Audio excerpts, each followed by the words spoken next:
Hi, everyone, and thank you for joining the Georgia Recovers August webinar titled Substance Use and Stigma, Prenatal Substance Use and Adapting Interventions for Women. My name is Jalen. I'll be your host for this afternoon. Feel free to drop your name and organization in the chat box so we know who all is joining us this afternoon. So for our agenda today, we will cover welcome and housekeeping. I'll provide a brief overview of the Georgia Recovers campaign. I'll introduce our speaker, who will then present for the bulk of our hour today, and then we'll wrap up with a Q&A. So regarding housekeeping, this webinar will be recorded and a copy of the presentation will be available on the Georgia Recovers website. All attendees will be muted throughout the duration of the webinar as well. And use the Q&A panel on the bottom of your screen to ask any questions. The chat is available for general commentary, but it won't be moderated as closely. So please use the Q&A panel if any questions arise for you. Our interpreter, Sarita, will also be spotlighted throughout the webinar. To adjust your view and see all of the speakers, click view on the top right corner of your screen and then select speaker or gallery. Users can also select a side-by-side view. And then also you can access the transcription of the webinar via our stream text link, which Ashley will drop in the chat box.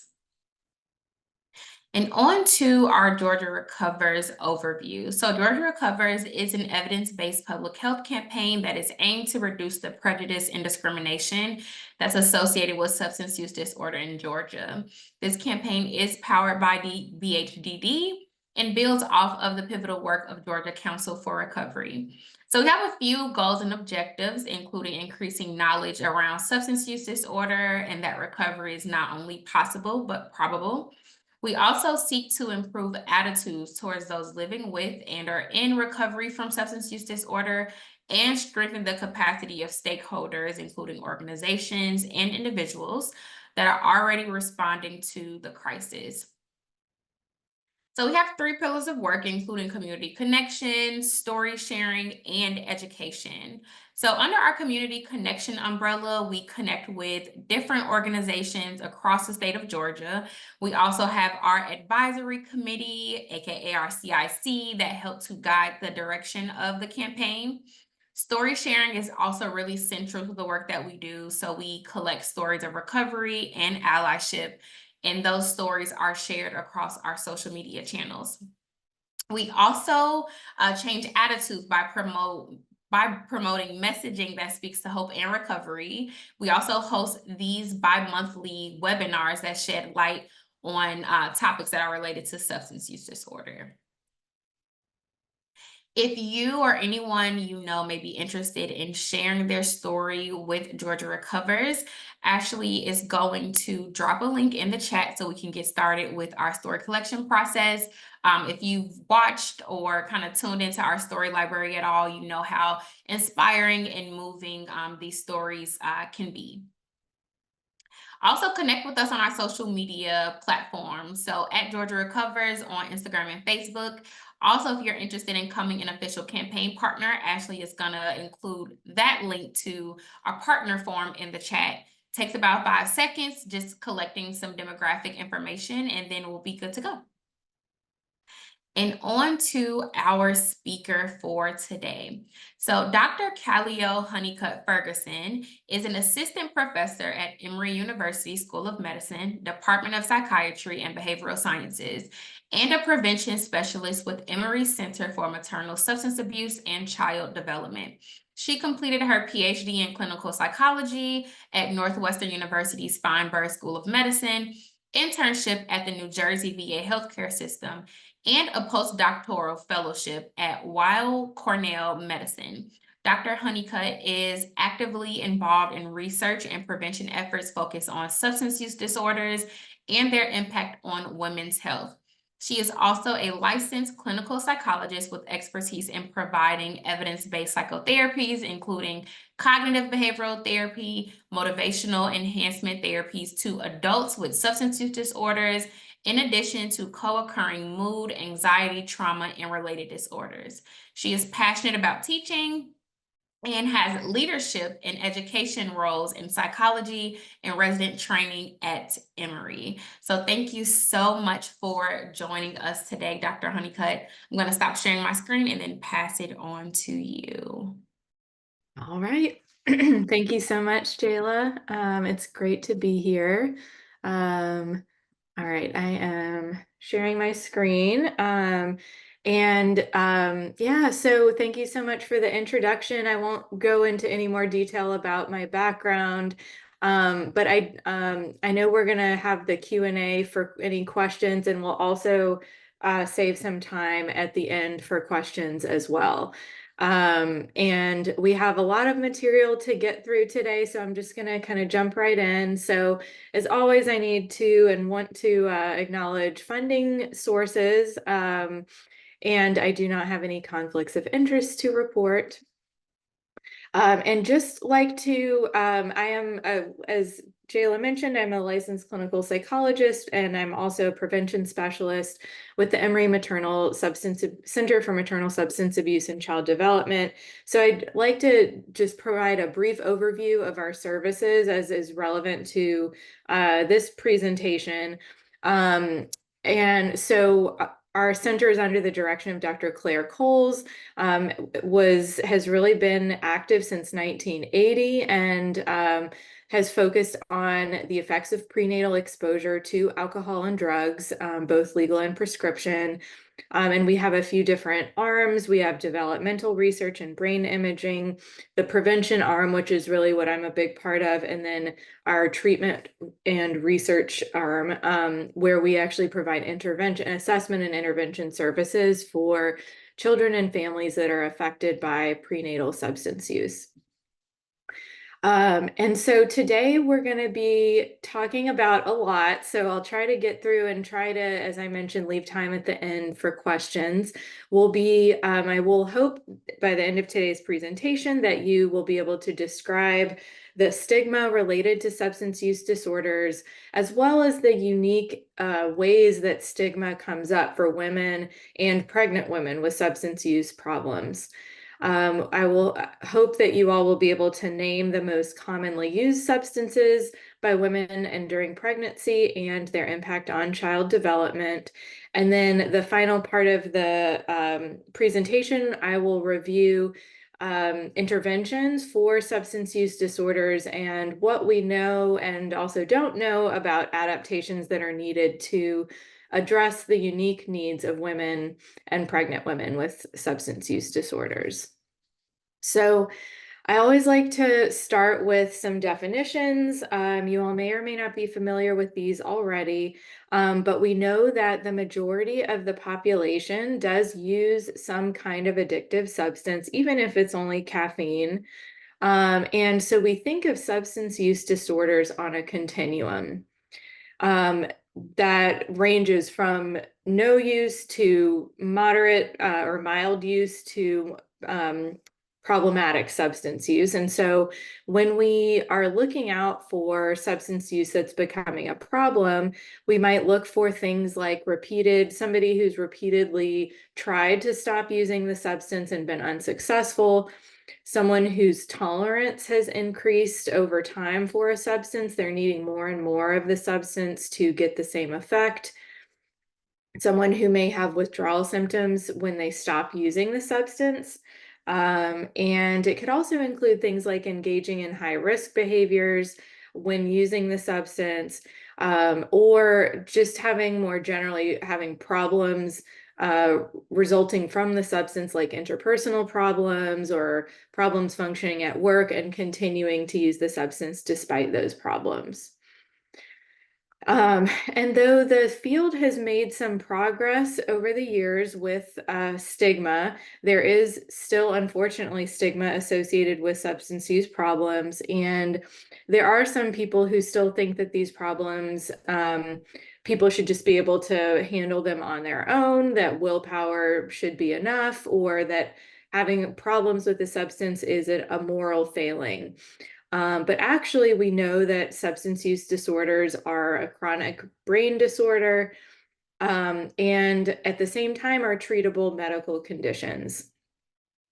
Along the lines of stigma, there are some terminology that we kind of lean away from in efforts to reduce stigma. So the term addiction was actually removed from psychiatry's diagnostic system because of a number of reasons. It had kind of an uncertain definition, but also potentially negative connotations associated with it. Similarly, that we no longer actually use the term substance abuse or substance dependence. There's kind of an implication with some of these terms that with abuse, that it's a person's choice that they're engaging in this behavior. We also try and stay away from labels such as addict. Also negative terms like labeling someone who is using as being dirty, and somebody who's not using as being clean. And then recovery can have some stigma in that I think because of the stigma associated with substance use disorders, certain people may be hesitant to label themselves as being in recovery. And so some additional important points about stigma. We know that there have been surveys that have been done about individuals with substance use disorders, and it's been found that individuals with SUDs are more likely to be perceived as low in warmth and competence, as dangerous or unpredictable, as responsible for their condition, as I mentioned. And that individuals in the US have reported in these surveys a low willingness to have a person with an SUD be part of their communities, whether that's marrying into their family, working with them, or being friends with them. And we know that in actuality, individuals with SUDs are people just like anyone else. And that, again, this is a chronic medical condition, just like many others. And so we see that through these survey responses that there really is still a lot of stigma. We've got a lot of room to grow in this area. And why is this a problem? So stigma leads to health inequities. So because or when people are viewed that their behavior is a choice or voluntary, often there's a lot of shame associated with that then can get in the way of seeking treatment or even disclosing that they have a problem. So this is a really important area that needs to be worked on, and that we're all, I think, through education like this, are working on reducing that stigma. So in addition to stigma more generally with substance use disorders, there's arguably even greater stigma for women with a substance use disorder and mothers who struggle with substance use problems. And so it's important to therefore understand some of the unique ways that women are impacted by substance use. So we know that women are kind of harder hit by substance use problems than men, in that there is something called a telescoping effect, where although women tend to initially use substances at lower levels compared to men, they have a more rapid escalation to having a problem with that substance, and have certain physiological effects that are more severe and health effects. So, for example, women have a higher blood alcohol concentration with the same amount of alcohol compared to men. And that's part of the reason that some of the recommendations for alcohol, kind of maximum alcohol use, are lower for women compared to men. There are also increased risk of certain types of cancers for women, fertility issues, greater risk of liver disease, heart damage, and increased risk of mortality for women with substance use problems. And women with substance use problems, to the second bullet point here, have some unique stigma-related challenges and barriers to getting treatment. So though 1 in 3 people with an SUD is a woman, only 1 in 5 people in treatment for an SUD is a woman. And so there's this gap in who is actually accessing care. And for pregnant women with an SUD, there are also frequently scrutiny from healthcare providers and from society more generally, and can include assumptions that substance use during pregnancy represents child abuse. The stigma is reflected in some policies in certain states that criminalize women for using substances during pregnancy. And often policies are applied inequitably, with Black women and women of color often being more likely to be tested for substances and reported to child protection compared to white women. So we know that rather than criminalizing substance use behavior, women who are pregnant need priority access to treatment for substance use disorders, as has been implemented in some states. And so there's a number of challenges. So we've already talked about stigma, but there's a number of other potential barriers for women in getting access to care. So much of the philosophy of treatment in substance use disorder programs is based on a male model of treatment. And some of these methods may either be inappropriate for women or not take into account the unique considerations that women might need. Um, so one example of this is that women who are using substances often experience co-occurring mental health conditions that need to be addressed. And there are some treatment facilities that may not be comfortable with what's sometimes called dual diagnosis, or a substance use disorder and a co-occurring mental health condition. There often are unique psychosocial issues and trauma that women have experienced that need to be addressed, that again, a facility may or may not be prepared to do. There are practical concerns. So if it's a pregnant woman, or a woman who's not pregnant but who has children at home, there can be issues with childcare, transportation, support or lack of support from partners, the cost of treatment, of course, and limited resources. And then pregnancy specifically, there are even fewer programs for substance use disorders that are dedicated specifically for women who are pregnant. So from a prevention standpoint, we know it's important to provide as much as we know works, and often for women being able to address some of these practical concerns. So for example, providing support for childcare if it's a residential program, or helping with kind of connecting to work after the program, all are important, as well as accessing medical care or prenatal care if the woman is pregnant. And I think I saw something in the chat. Okay. I don't think there was a question. If I miss anything though, would someone shout it out, please? I'll try to keep an eye on it. Okay, so we've set the stage for stigma of women's substance use and some of the challenges to getting care. And so I'll now talk about some of the trends in substance use, rates of use in pregnancy, and then conclude by talking about some of the interventions that we have available.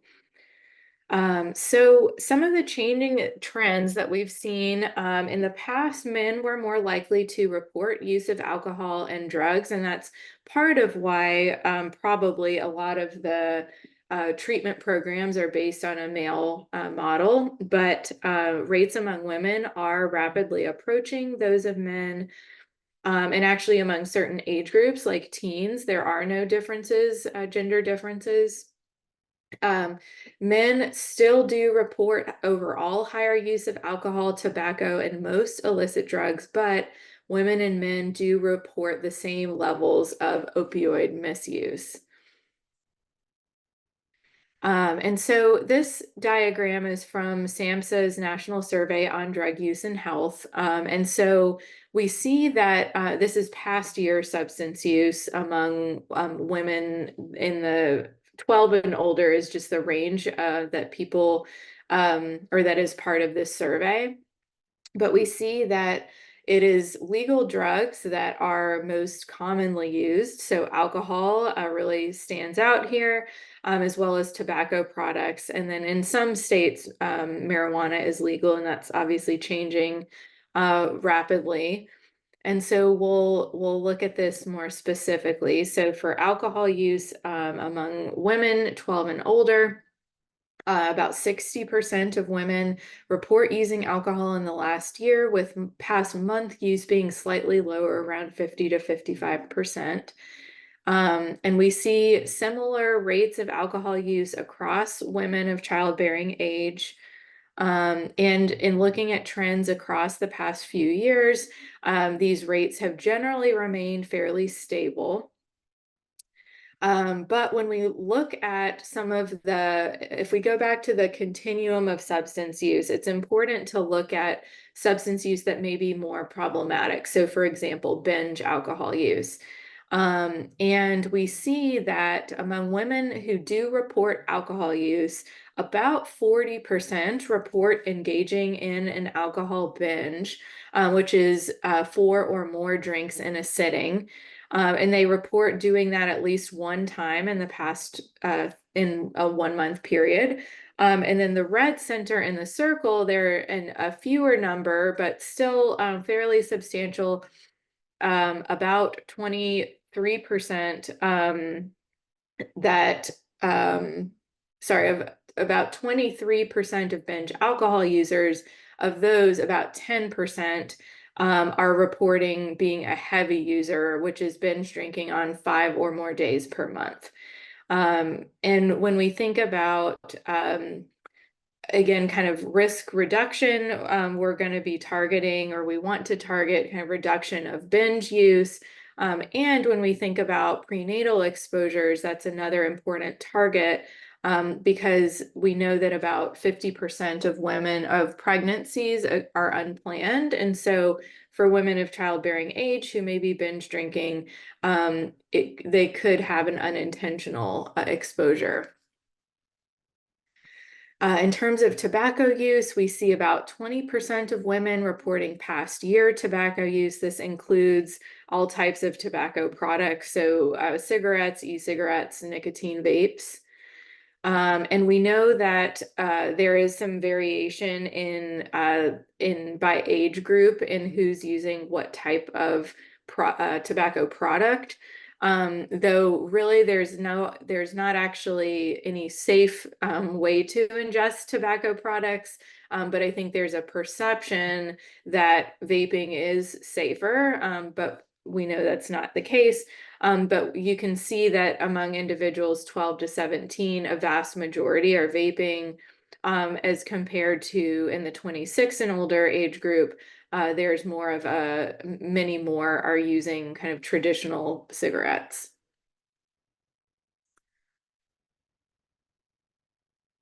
And I see the question about why do men report it more than women. So I think there are a number of reasons, but I think one of the reasons is that there was traditionally less stigma associated for men who were reporting use. And so it was not sort of looked down upon as much to report substance use. And I think there's also, we know that mental health conditions are commonly co-occurring for anyone with a substance use disorder, not just women, and that for probably reasons of stigma and kind of socialization, that for some men who are using substances and have a mental health condition, they may feel more comfortable reporting substance use as compared to reporting that they're feeling anxious or depressed. So looking at marijuana use, about 17% of women are reporting past year use, and this is definitely on the rise, as marijuana has become decriminalized and its legality has changed across the United States. This graph, the highlighted portion is showing past year marijuana use. So we see that it's young adults age 18 to 25 are using about twice as much as about twice as many women in this age group report use compared to women in the other age groups. So that 18 to 25 age group is an important prevention target. And I'll just briefly speak to this. So many people are probably aware of marijuana's increasing availability and legality. And some of the concerns that related to this decriminalization and legalization are that the THC concentration levels in marijuana have increased quite a bit over the past 25 years. And so this says 3 times, but there are some strains where it's even probably more than that. And THC is the psychoactive substance in marijuana. And so there are concerns that marijuana itself, as it is still an addictive substance, even though sometimes it's perceived as safer. Actually, about 1 in 10 people who use marijuana regularly will develop a marijuana or cannabis use disorder. And that's even higher if the individual starts to use in their teens. And there's just a much greater variety of products, and some that can even be purchased now, such as Delta 8 products in gas stations or smoke shops. And so it's just becoming a lot more available, and because the THC is higher concentrated, we may start to see trends in increases in substance use problems related to marijuana. We also know that its use is on the rise among all groups, but that also includes pregnant women. In terms of stimulant use rates, we see lower rates of the substances that are kind of overall illicit substances in the US. So methamphetamines and cocaine fall into this category. About 1% of women are reporting cocaine use and 0.7% reporting methamphetamine use. But this will take a look in a moment at age differences, and there are some trends there. But cocaine and methamphetamine are 2 substances that are looked at in that National Survey on Drug Use and Health, but stimulants actually include a range of drugs, both legal and illegal. So it does include prescribed medications like Ritalin, Adderall, but also caffeine is also a stimulant. And we know that stimulants affect dopamine reward systems, which can cause a cascading release of dopamine and lead to pretty quick development of problems with the substance. So when we look at age differences, we're seeing this trend in kind of increasing methamphetamine use in women age 26 and older in recent years. And we see with cocaine that it is used by far most frequently in women aged 18 to 25. So that's the center orange bar. And then finally, we'll talk about opioid use. So that includes both heroin as well as prescription opioids such as oxycodone, fentanyl. And we know that about 3.5% of women are reporting past year use of some form of opioid. And we also know that women are disproportionately affected by opiate misuse because of increased prescription to women of opioids. We know that younger women in the 25 to 54 age range are more likely to present at the ER complaining of chronic pain compared to older women. And we know that women are now reporting heroin at rates comparable to men. Though still, again, the rates are fairly low, but the risk with heroin is that there are high overdose, and especially with fentanyl and other products being mixed into both street street prescription medications, but also heroin, that there just are a lot of risks. So we see that since 1999, there's been a 400% increase in opiate overdose deaths in women. There's still a high rate in men, and that it has increased, but you see it's quite a bit higher than in women. And in this survey that was done in 2021, hydrocodone products were the most commonly misused subtype of prescription pain relievers, but you'll see the variety of different types listed here. I would guess more recently, there's probably higher rates of maybe not prescribed fentanyl, but that fentanyl is going to be showing up more in drug tests. Um, and when we're looking at the various forms of prescription pain reliever use in the past year, again, we're seeing hydrocodone products being used most frequently compared to heroin. So in summary, when we're looking at and thinking about rates of substance use in women, women generally use substances at lower rates, with the exception of opioids. Alcohol and tobacco, though, are still the substances used most commonly by women, with marijuana being second or third, I guess. Women in the 18 to 25 age group use all substances at the highest rates. Except for the trend for methamphetamine that I showed earlier. When women are disproportionately affected by opiate misuse via prescription medication and are prescribed opiates at higher rates compared to men, and prescription opiates are responsible for by far the highest rates of overdoses and deaths in the US. So I might pause there and see if anyone has questions about anything I've covered so far.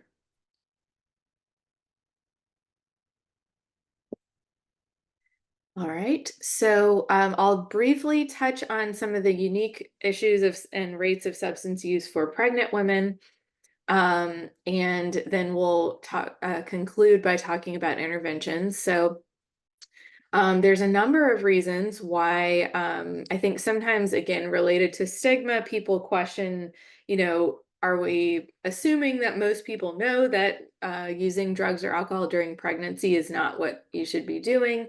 But that's not necessarily the case. And there are a number of reasons why this might happen. So, as I mentioned before, about 50% of pregnancies are unplanned. And so the person may not be aware that they're pregnant.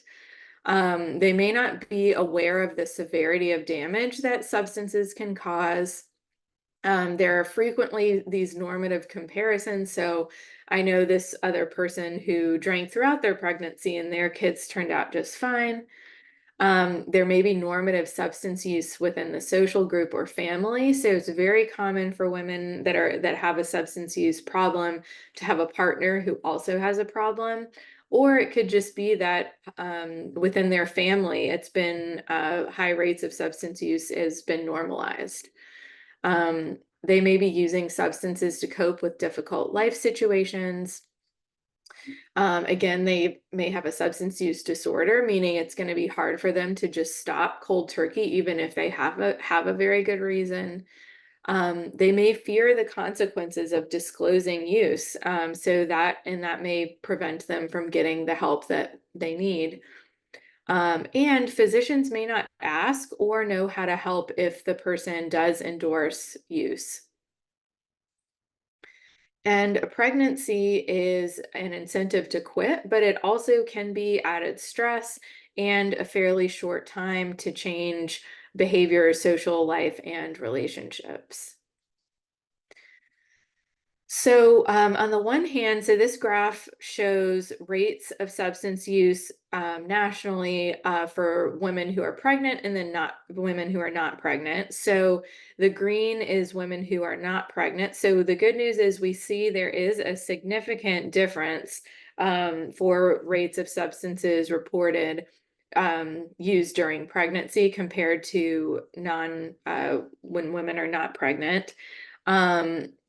And So, and notably a lot less binge drinking. So you can see about 26.8% of women report a binge alcohol use, whereas only about 5% of those who are pregnant report that.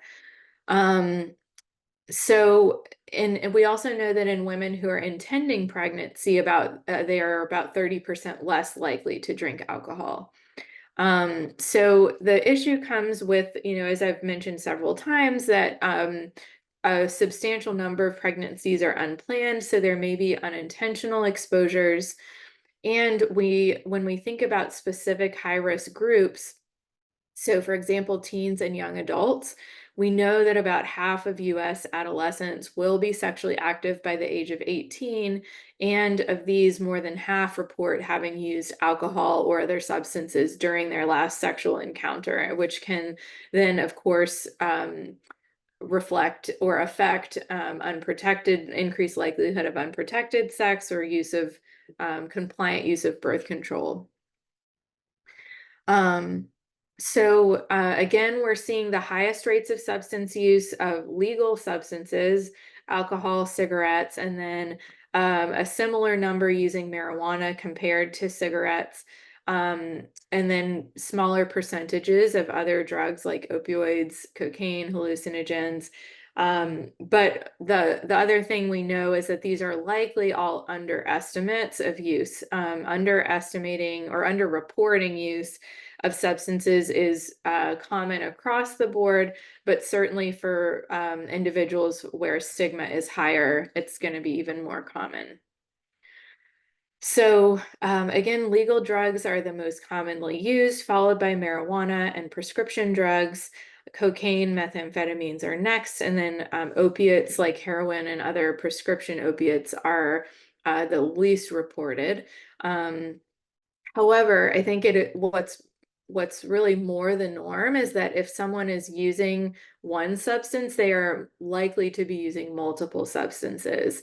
And we know with marijuana in particular, it is very frequently accompanied by the use of other substances. So about 50% of women who are pregnant who are reporting marijuana use also report smoking more than 10 cigarettes a day. About 12% are currently using opioids.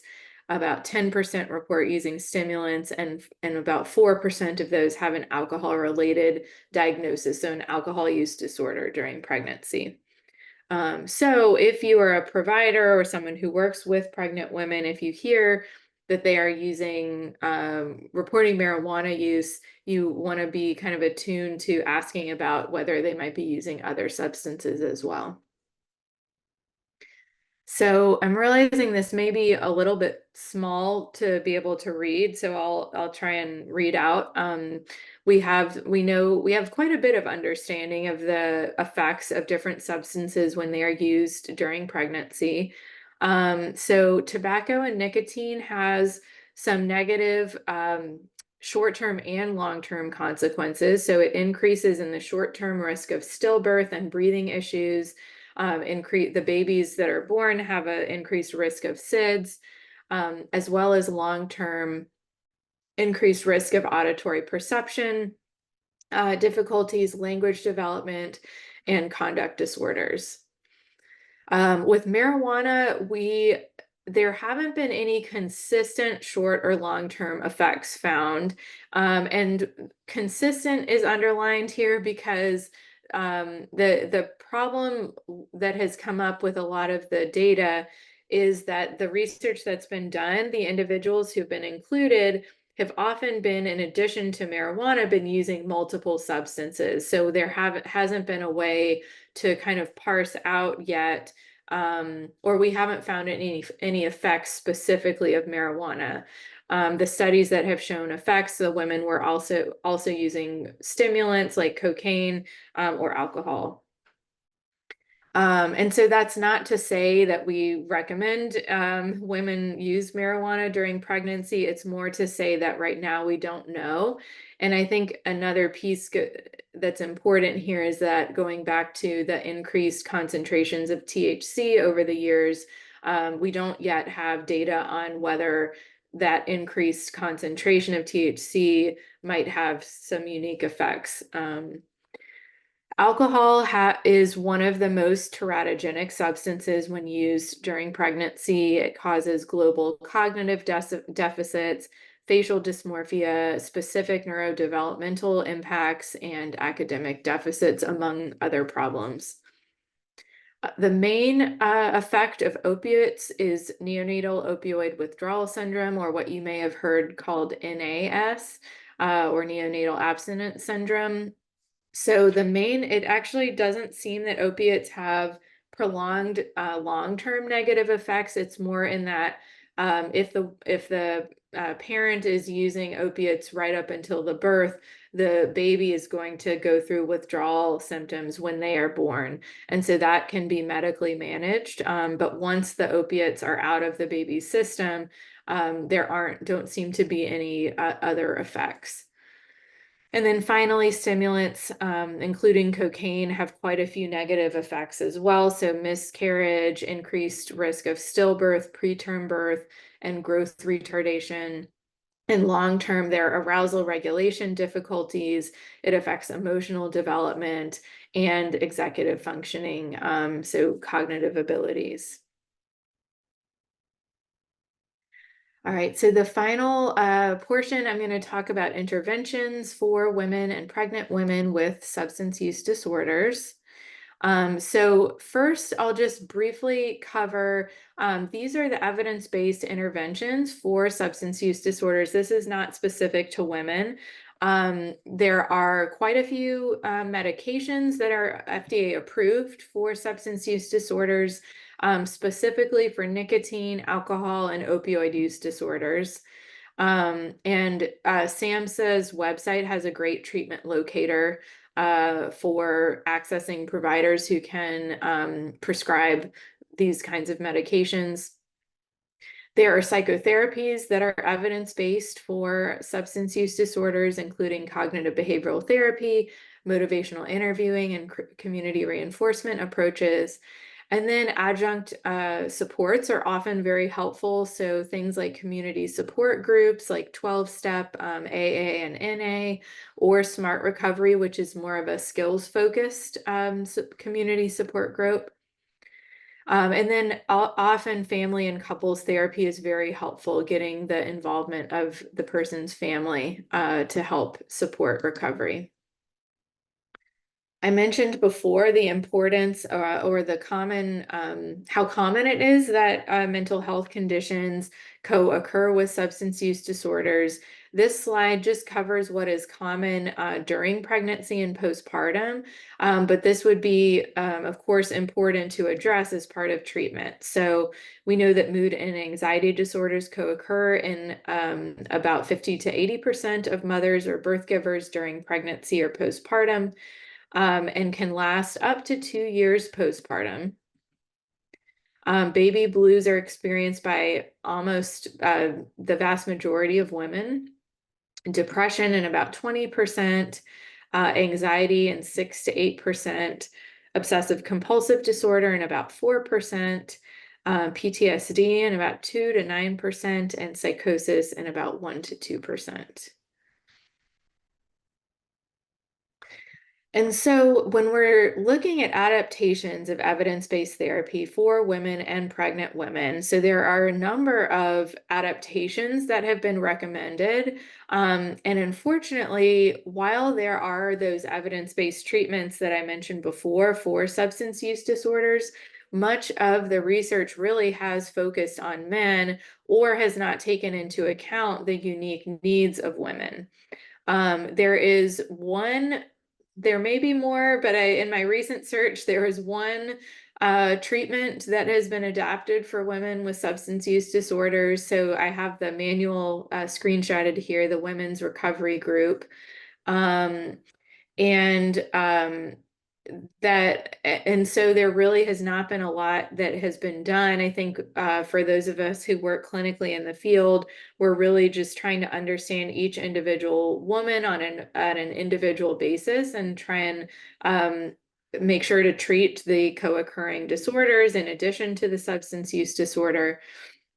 But again, there are some recommendations for what is helpful. So for women, it is recommended that there's collaborative case management. Again, the need for treatment of co-occurring mental health conditions, and then understanding the unique needs related to the use of specific substances. So there's a lot that we don't know necessarily about kind of how do we treat a woman with a cocaine use disorder compared to how we might treat a man with a cocaine use disorder. We just don't have that information, or whether we treat those differently. But again, we do know that for women, there often are these kind of wraparound services that are going to be helpful, and then even more so for pregnant women.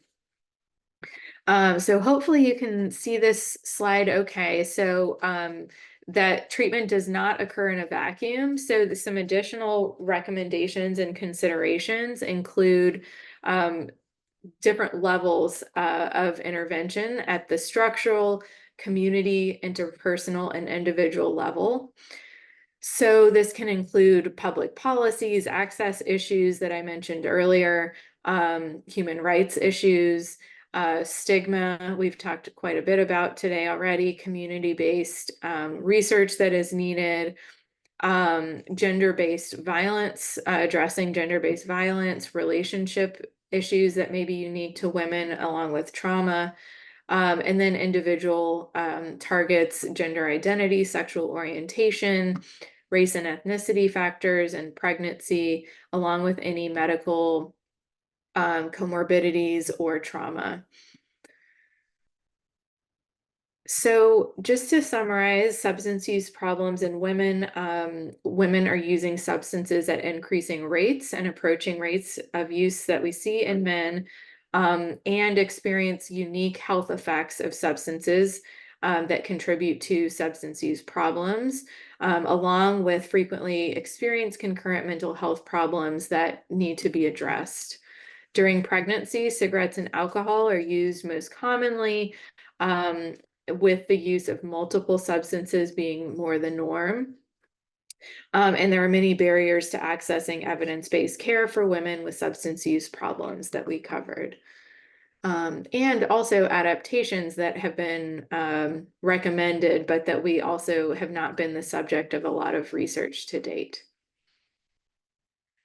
All right, so that's everything that I wanted to cover. I am happy to answer any questions at this point, and also welcome feedback. So I'll maybe leave this up for a moment, but can also maybe even put the link to the survey in the chat, but so I can stop sharing and see people.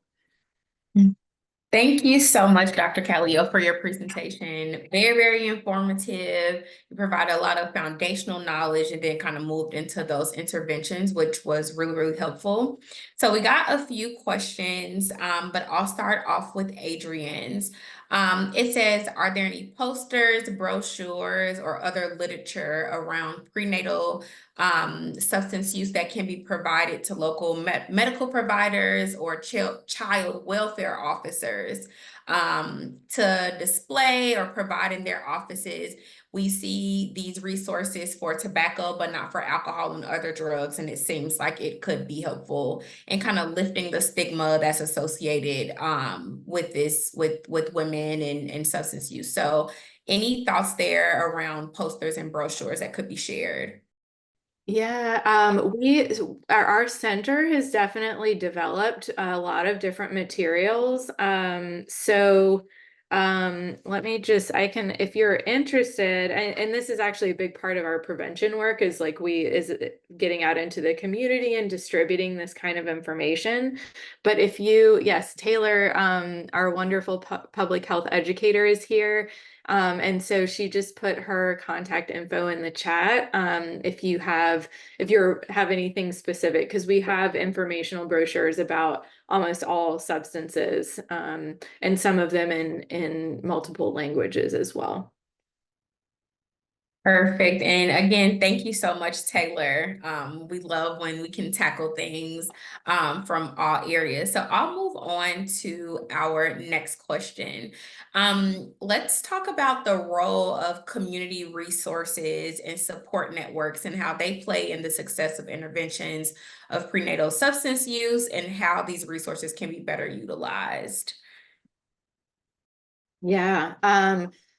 So I think specifically support services for substance use disorders. I think the they're actually so the 12-step programs that I mentioned earlier can be great and free of charge. I think that's another great part of them is that they're free. And AA and NA in particular have many in-person meetings, which I think can be a great, many people are looking for that. And at the same time, they have quite a few virtual options as well to kind of increase access to care. But also I mentioned earlier the Smart Recovery, which is a skills-based program. So not everybody is drawn to the 12-step programs. I think there are pros and cons to all different kinds of community supports.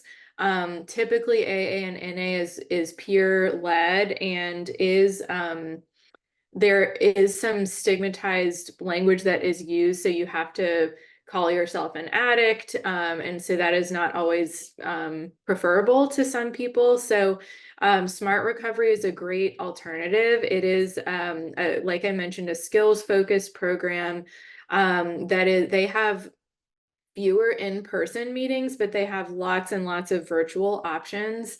There are some other kind of lesser known virtual and alternatives to 12-step, but Smart Recovery is the one that I think is the most kind of extensive. They have workbooks and lots of materials that can be helpful. Mhm. Yeah, thank you so much for bringing that resource to light. So on to our next question. How can healthcare professionals effectively address and reduce the stigma that's associated with prenatal substance use? Jayla, sorry, could you repeat that? I was reading some of the chat and missed. Oh, no problem, no problem. So the question reads, how can healthcare professionals effectively address and reduce the stigma that's associated with prenatal substance use? Yeah. I mean, I think it's obviously tricky because we can't tell people necessarily what they need to be doing, but I think I mean, the best we can do is talk to maybe educate each other, stop, adjust our language so that we're not using the stigmatized language, and really talk when we're interacting with patients and individuals with substance use disorders. That we are not using that language and that we're really trying to talk about it in a way that fosters their not feeling like reducing the shame that they experience, and really trying to make it help people understand that this is a chronic brain disorder and also instill hope that there are things that can be done to help. Yeah, thank you so much. That kind of bleeds into our next question, which talks about the different strategies in communication, right? When you're having these conversations. And it sounds like you're speaking a lot to not only like the education around the disease model of addiction, but also making sure our language isn't stigmatizing. So are there any other like effective communication strategies that you want to highlight that is helpful in kind of reducing the stigma? Mm-hmm. Um, let's see, any other communication strategies? I mean, I think the other thing that I didn't really mention just now is that I think educating the family and involving the family is it can be a great way to reduce stigma because you're like, sometimes the messages they're getting are from their families, like, why don't you just stop this? You're causing so much harm, or you're damaging yourself. And so being able to involve the family, educate the family, and then give them information about how they can support the individual who has a substance use disorder in their recovery. So, for example, like if a family has substances in the home, like alcohol in the home, kind of helping them see that that's maybe not so helpful, and that the person shouldn't be expected to just kind of have willpower not to use those substances. So I think that can be a great way to reduce stigma through their kind of immediate community. I am actually really excited that you brought that up. I didn't think of that, but being able to collect so many stories and connect to different like organizations throughout Georgia, we talk a lot about how like people recover in community, and you're really speaking to other people being able to advocate for their loved ones, help educate others, and also support them in different ways. So thank you so much for bringing that up. That is actually our last question. No more questions came through the Q&A, but I want to take some time not only to thank you, Dr. Kallio, for all of the amazing information that you shared with us today, but to highlight again that if anyone has any questions, feel free to contact Taylor Neither, who shared her contact information in the chat. I'll also make sure it's included in our follow-up email. Also, please let us know how you enjoyed the webinar. Ashley's going to share our feedback link just so we know what was really, really helpful regarding our webinar series. So outside of that, thank you all so much for your time. And also Dr. Kallio included her email as well. So we will see you all at the next webinar. Thank you all so much.